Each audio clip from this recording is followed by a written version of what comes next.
warahmatullahi wabarakatuh. Halo semuanya, selamat pagi. Perkenalkan, aku Siti Fadila. Di sini aku berdiri sebagai moderator dari kelompok 312 IPA 3 SMA Negeri 2 Majalaya. Sekarang pada penasaran gak sih apa yang akan kita bahas? Jadi kelompok 3 ini akan ngebahas. Yap, betul. Di sini kita akan membahas tentang novel.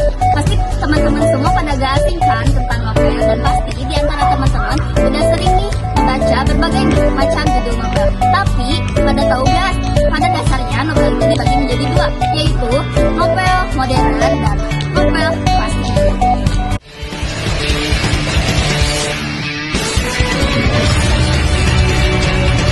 Di sini saya akan menjelaskan tentang novel klasik. Novel klasik itu bahasanya formal, kaku, dan sangat rumit.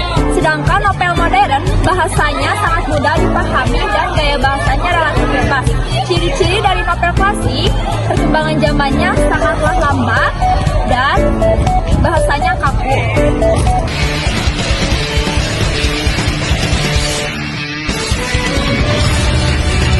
Ini saya akan menjelaskan kaidah kebahasaan, di mana kaidah kebahasaan novel klasik itu ada 3. Yang pertama, ungkapan. Ungkapan itu biasanya bukan arti sebenarnya. Misalnya, meja hijau. Nah, meja hijau itu bukan berarti meja yang berwarna hijau, tetapi pengadilan. Kemudian yang kedua ada majas atau gaya bahasa.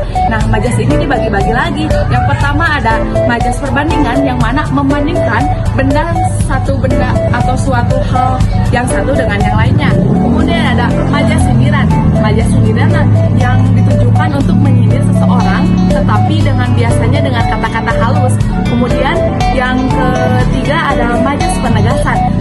Majas penegasan biasanya itu hal-hal yang perlu ditegaskan, bahasanya tegas. Kemudian yang terakhir ada majas pertentangan. Majas pertentangan itu adalah majas yang mengumpamakan suatu benda yang mati menjadi hidup, misalnya seperti rumput yang bergoyang-goyang. Nah, kemudian yang terakhir ada peribahasa. Nah, peribahasa itu adalah nasihat-nasihat atau ungkapan-ungkapan.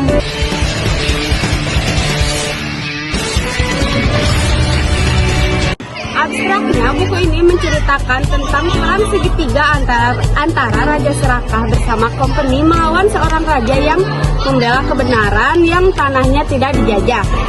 Peristiwa ini terjadi di daerah Manangkabau di Aceh, tepatnya di daerah Kota Hulu dan Kota Hilir. Sultan Ali Akbar merupakan seorang anak raja di Hulu yang bijak, jujur, baik, dan berani, dan yang memimpin perjuangan rakyat melawan ketidakadilan yang dilakukan oleh Raja Hilir atau Sultan Muhammad Syah bersama Company. Untuk orientasinya, ketika Ambon Suri, putri raja di Hulu, sudah dewasa, didatangkanlah para bangsawan di sekitar kampung Hulu Indrapura untuk mengadu peruntungan menjadi suaminya. Hampir saja tidak ada yang beruntung kecuali Sultan Muhammad Syah dari Kota Hilir, Indrapura. Ambon Suri menerimanya bukan karena tertarik, tetapi karena Sultan Muhammad Syah merupakan raja yang lebih berkuasa daripada raja di Hulu, dan dia ingin berbakti kepada orang tuanya. Lalu untuk komplikasinya, kejadian tersebut mengundang pergunjingan di masyarakat. Karena Sultan Muhammad Syah adalah sultan yang tamak, yang menurut mereka tidak patut menikah dengan putri cantik yang berbudi tersebut. Putri Kemalasari, istri pertama Sultan Muhammad Syah, juga panas hatinya dan tidak merelakan suaminya memperistri Ambon Suri, yang dulu menjadi teman sepermainannya. Dia pun merencanakan menggagalkan perkawinan tersebut. Kemalasari mengajak Ambon Suri mandi di sungai. Di sana dia mencelakakannya sehingga putri yang baik hati tersebut hanyut tenggelam. Segala usaha mencari mayatnya pun gagal. Sultan Ali Akbar yang bergelar Raja Adil, kakak Ambon Suri, marah ketika dia mengetahui kematian adiknya adalah ulah istri Muhammad Syah. Perang pun pecah antara raja tersebut. Muhammad Syah kemudian meminta bantuan Company yang menambah keragaman Raja Adil.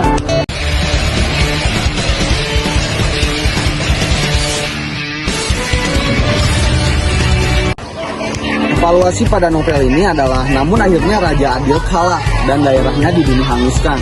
Penduduknya dibinasakan, beserta kedua orang tua Raja Adil. Dia sendiri mundur serta pasukannya untuk menyusun kekuatannya kembali. Nah, di sini kemudian ada resolusi. Resolusi pada novel ini adalah Raja Adil mundur beserta pasukannya untuk menyusun kekuatannya kembali. Pada saat itu, Company tidak hanya bermusuhan dengan raja-raja setempat, tapi juga dengan Aceh yang masih berkuasa di daerah utara, pesisir Minangkabau. Sultan Malakewi yang kemudian diberi gelar Hulu Balang Raja tidak menolak untuk menumpas musuh-musuh Company. Dia berhasil menghancurkan musuh-musuhnya kecuali Raja Adil yang ikut bertahan. Kemudian di sini ada sutur koda. Yang pertama, koda pada novel ini adalah kita harus menyayangi antar sama anggota keluarga, serta kita juga harus menjaga kehormatan dan nama baik keluarga. Kekompakan keluarga adalah kekuatan yang tak terkalahkan. Yang kedua, dalam menghadapi masalah yang sangat sulit sekalipun, hendaknya kita selalu berpikir dingin dan bertawakal kepada Tuhan Yang Maha Esa. Yang ketiga, jangan sampai kecintaan kita terhadap seseorang menimbulkan rasa cemburu yang berlebihan. Itu hanya akan merugikan diri sendiri, bahkan orang lain. Yang keempat, kita harus berani dan ikhlas dan memerangi segala bentuk kebatilan dan kejahatan. Kemudian, yang kelima, keserakahan akhirnya akan menghancurkan diri sendiri. Jadi keserakahan akhirnya hanya akan menghancurkan diri sendiri. Yang keenam, pemimpin yang arif adalah pemimpin yang menyayangi dan peduli terhadap rakyatnya.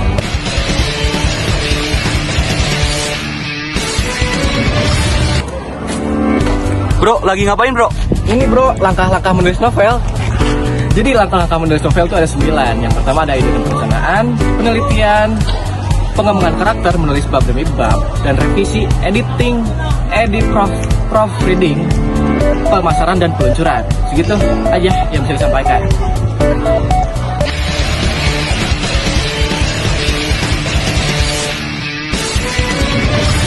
Kita lanjut ke kesimpulannya ya. Kesimpulannya itu ada unsur intrinsik dan unsur ekstrinsik. Nah, di sini saya akan menjelaskan unsur intrinsik. Yang pertama ada tema. Temanya itu tentang seorang raja yang menghalalkan segala cara untuk mendapatkan predikat baik. Kemudian yang kedua ada tokoh. Tokohnya itu ada Sultan Ali Akbar, Raja Adil, kemudian ada Muhammad Shah, kemudian ada Sultan Malekewi, kemudian ada Amun Suri, kemudian juga yang terakhir ada Kemalasari. Kemudian ada penokohannya. Yang pertama ada Sultan Malekewi. Sultan Malekewi adalah sultan yang baik dan dia pintar untuk membuat taktik perang. Kemudian ada Sultan Ali Akbar.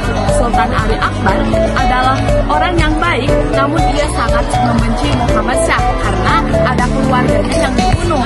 Kemudian juga ada Amun Sari. Amun Sari adalah gadis yang baik dan juga ramah. Kemudian ada Kemalasari. Kemalasari merupakan gadis yang sangat licik, perempuan yang sangat licik karena dia juga membunuh Amun Sari. Kemudian untuk yang keempat ada alur. Alur dari buku Hulu Balang Raja ini yaitu alurnya maju.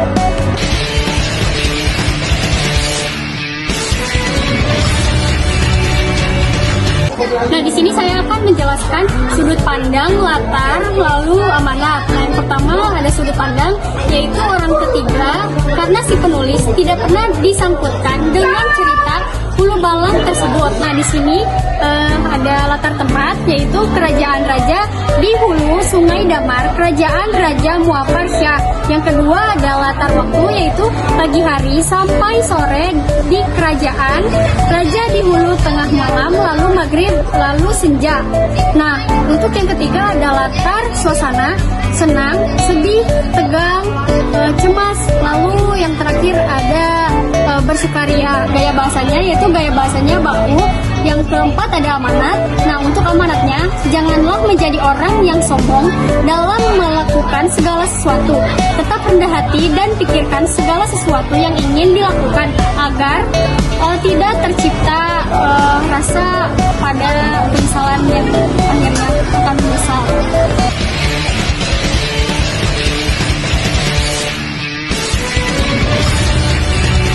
Sini saya akan menjelaskan mengenai unsur intrinsik dari buku Hulu Balang Raja. Nah, yang pertama yaitu ada latar belakang. Nah, latar belakang pada buku ini yaitu Nur Sultan Iskandar ketika kecil bernama Muhammad Nur. Namun ketika ia sudah beristri, dia diberi gelar yaitu Sultan Iskandar sesuai adat Minangkabau. Tempat ia tinggal yaitu Sungai Basah. Meninjau 3 November 1839, setelah menjadi guru, mulailah ia menjadi korektor dan reduktor. Kepala tak kurang dari 82 bulat diterbitkan atas namanya. Ada nilai-nilai pada buku ini atau pesan-pesan yang ada pada buku ini. Yang pertama yaitu ada nilai moral. Nilai moral pada buku Hulu Balang Raja ini yaitu kita tidak boleh haus atas kekuasaan.